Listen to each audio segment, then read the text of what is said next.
আশিক মণ্ডল লিখেছেন, আমি একজন ড্রাইভার, প্রায় সময় মোবিল, গ্রিজ, ডিজেল এ জাতীয় জিনিস গায়ে লেগে যায়। এগুলো কি নাপাক? শরীরে বা কাপড়ে লাগলে কি নামাজ হবে?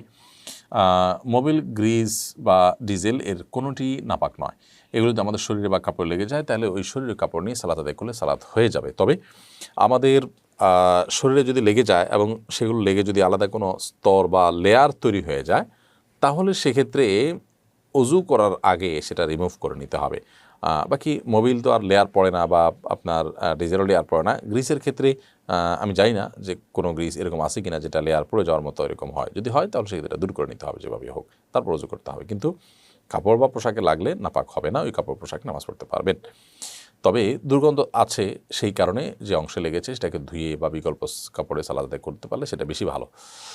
এমনি রবিউল ইসলাম লিখেছেন, নামাজের শেষ বৈঠকে তাশাহুদ, দরুদ শরীফ এবং দোয়া মাসুরা পাঠের শুরুতে বিসমিল্লাহ বলতে হবে কিনা? জি না, আমরা সলাতে সূরা ফাতিহার শুরুতে প্রত্যেক রাকাতে আমরা বিসমিল্লাহ পড়বো, আউযুবিল্লাহি বিসমিল্লাহ দুইটাই পড়বো, আর সূরা ফাতিহা শেষ করে অন্য সূরা যখন মিলাবো তখন শুধু বিসমিল্লাহ পাঠ করবো। এছাড়া দোয়া, মাসুরা, আত্তাহিয়াতু বা অন্য কোনো কিছুতে সালাতে আর আমাদের বিসমিল্লাহ পড়তে হবে না। শুধু সালাতে নয়, সালাতের বাইরেও আমরা যখন দোয়া, দরুদ, সকাল সন্ধ্যার দোয়া ইত্যাদি পড়বো তখন আমাদেরকে বিসমিল্লাহ পাঠ করতে হবে না দোয়া শুরুতে, কারণ বিসমিল্লাহর যে উদ্দেশ্য সেটা দোয়া পাঠের মাধ্যমেই কিন্তু আদায় হয়। তাছাড়া এখানে বিসমিল্লাহ পাঠের কোনো নির্দেশ নেই, যেটা কোরআনের শুরুতে রয়েছে। রাজিয়া সুলতানা শিলা, আপনি লিখেছেন, পিরিয়ডের পর বিশেষ কোনো ফরজ গোসল আছে কিনা, নিয়ম কি?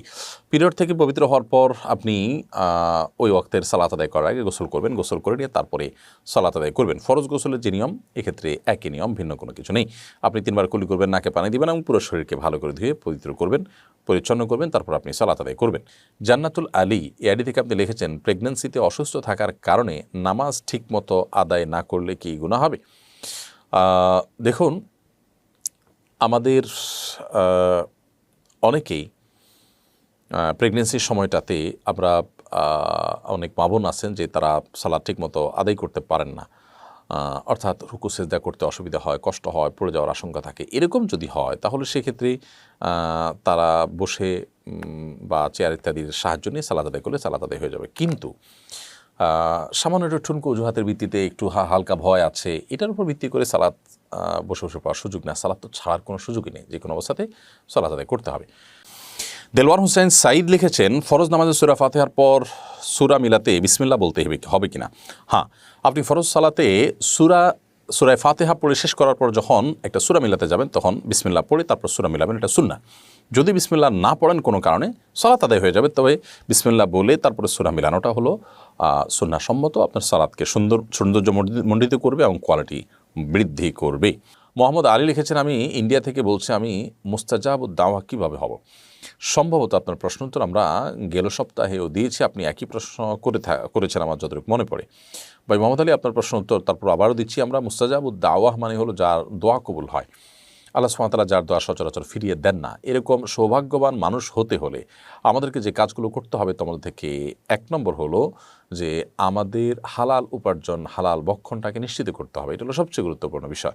এক সাহাবী, তিনি তার যে কোনো দোয়া আল্লাহর কাছে নিবেদন করতেন, তার দোয়া কবুল হয়ে যেত, মানুষ তাকে দিয়ে দোয়া করাতো। তো এরকম সাহাবীকে লোকেরা জিজ্ঞাসা করলো যে আপনি কিভাবে এই পর্যায়ে পৌঁছেছেন যে আল্লাহর কাছে দোয়া করলে আপনার দোয়া ফেরত দেওয়া হয় না? তখন তিনি বলেছেন যে মানুষরা জিজ্ঞাসা করেছেন যে আমরা কীভাবে তোমার মতো মুস্তাজাবুদ দাওয়া হব, যে তার দোয়া ফিরে দেওয়া হবে না, তার দোয়া কবুল করা হবে, এরকম সৌভাগ্য মানুষ কীভাবে হব?